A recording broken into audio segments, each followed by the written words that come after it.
திருமணமாகி 11 ஆண்டுகள் கழித்து ஜிவி பிரகாஷும் சைந்தவியும் பிரிந்துவிட்டது பற்றிதான் சமூக வலைத்தளங்களில் ரசிகர்கள் பேசிக் கொண்டிருக்கிறார்கள். ஜிவி பிரகாஷ் இசையில் சைந்தவி பாடிய பாடல் வீடியோக்களை ஷேர் செய்து வருகிறார்கள். மேலும் ஜிவி பிரகாஷும் சைந்தவியும் சேர்ந்து பாடிய பாடல் வீடியோக்களும் வலம் வந்து கொண்டிருக்கிறது. இதை தவிர்த்து சைந்தவியை பற்றி ஜிவி பிரகாஷ் பெருமையாக பேசிய வீடியோக்களையும் ஷேர் செய்து இந்த காதல் ஜோடி பிரிந்துவிட்டது என்றால் காதல் அனாதையாகிவிட்டது என்கிறார்கள் ரசிகர்கள்.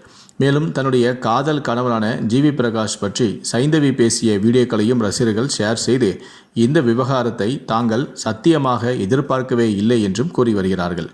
அப்படிதான் ஸ்ருதிஹாசன் தொகுத்து வழங்கிய நிகழ்ச்சியில் ஜிவி பிரகாஷ் குமாரும் சைந்தவியும் கலந்து கொண்ட வீடியோ ஒன்று தற்போது சமூக ஊடகங்களில் வலம் வந்து கொண்டிருக்கிறது.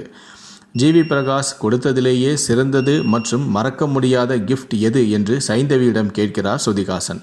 அதற்கு சைந்தவியோ, காதலித்து 12 ஆண்டுகள் கழித்து எங்களுக்கு திருமணம் நடந்தது. கல்யாண நாள் அன்று காலையில் எனக்கு ஒரு பெரிய பொக்கை வந்தது, பூங்கொத்து வந்தது. அதில் ஒரு டப்பா நிறைய சாக்லேட்டும் இருந்தது. அத்துடன் அதில் ஒரு கடிதமும் எழுதி ஜிவி கையெழுத்து போட்டு கொடுத்திருந்தார். அந்த கடிதத்தில் 12 ஆண்டுகளுக்கு நன்றி, இனி எப்போதும் சேர்ந்து வாழலாம் என எழுதி என் அறைக்கு அவர் அனுப்பி வைத்திருந்தார். அதை நான் புகைப்படம் எடுத்து பத்திரமாக வைத்திருக்கிறேன் என்று கூறியிருக்கிறார். அடிக்கடி புகைப்படம் எடுக்கும் பழக்கம் உள்ள சைந்தவி வீட்டில் சும்மா இருக்கும்போது அந்த புகைப்படங்களை பார்த்து அந்த தருணங்களை ரீவைண்ட் செய்வார் எனவும் ஜிவி பிரகாஷ் அதற்கு முன்பு அளித்த ஒரு பேட்டியில் அவர் தெரிவித்திருந்தார் என்பது குறிப்பிடத்தக்கது.